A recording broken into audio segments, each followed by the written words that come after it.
All right. Week 11, day 2. So I did my dynamic warm-up, 5-10 minutes, and then I went into my barbell overhead press, barbell deadlift, hex bar deadlift, weighted decline sit-ups, 5x5s on the deadlift and overhead press, and 3 sets of 8 on the decline sit-ups.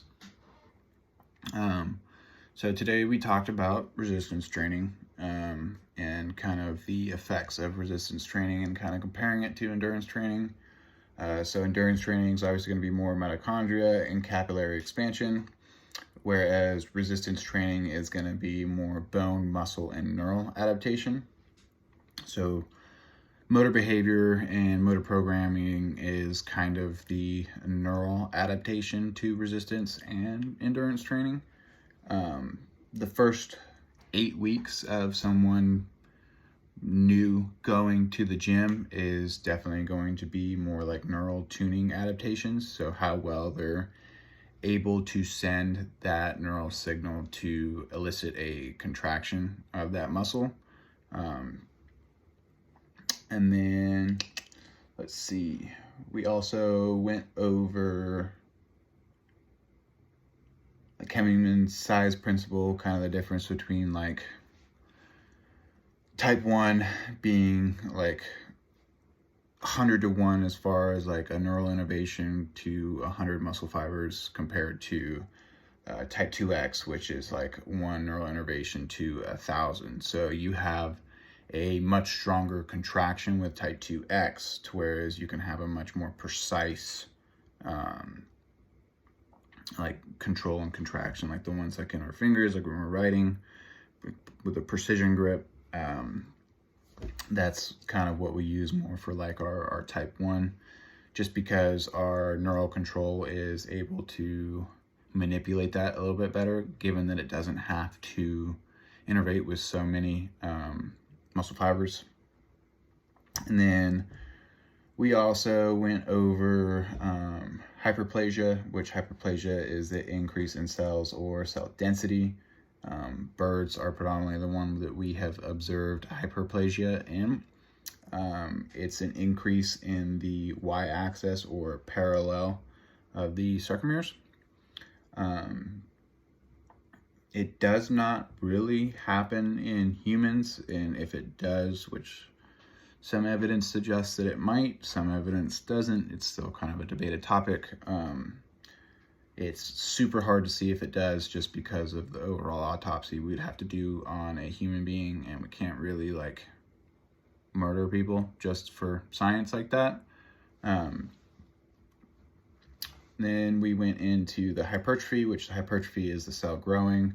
So you have a healthy cell, which is regular, hypertrophy, which is a growing, you're increasing the size of that cell, and hyperplasia, which is increasing the amount of cells. We also have myofibril hypertrophy, which is just an increase in myosin and actin heads, which is an increase in athletic performance because it's a better contraction and a faster contraction.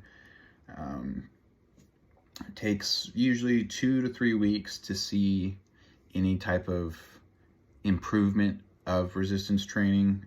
We always adapt type 2X to type 1. The way that we have bone adaptation to resistance training is usually the most you're going to see bone adaptation occur from is from exercises like squats and lifts, where we're kind of getting that vertical load. So it's going to bow those bones just a little bit, like if you're deadlifting like 450 or you're squatting 400 or something like that. The bone is going to kind of flex at its weakest point. So that's going to cause the most increase in bone density and bone strength from those types of exercises. We also talked a little bit about satellite cells, which are like our stem cells or free nuclei, which are going to be pushed into muscle so that they can be rewritten into the muscle cell for whatever need that they are needed for, whether that's mitochondria or that's an increase in myosin and actin heads, or it's an increase in, whatever it comes to that. And we also started to talk a little bit about the course of muscle protein synthesis and how a untrained person is going to see usually increase their muscle protein synthesis dramatically, and it'll stay increased a little bit higher, to whereas we used to think, or I used to think personally, that was like the reason why new people got better gains, which it is just because they have a higher increase, but in reality it's just because they're worse at recovering, so they can't continue to increase that muscle protein synthesis at those higher rates. It takes them like anywhere between like 24 to 48 hours to fully recover after resistance training exercises, to whereas a trained athlete will have that shoot up to about 150%, and then by about 10 to 12 hours they're usually back down to below 50% increase.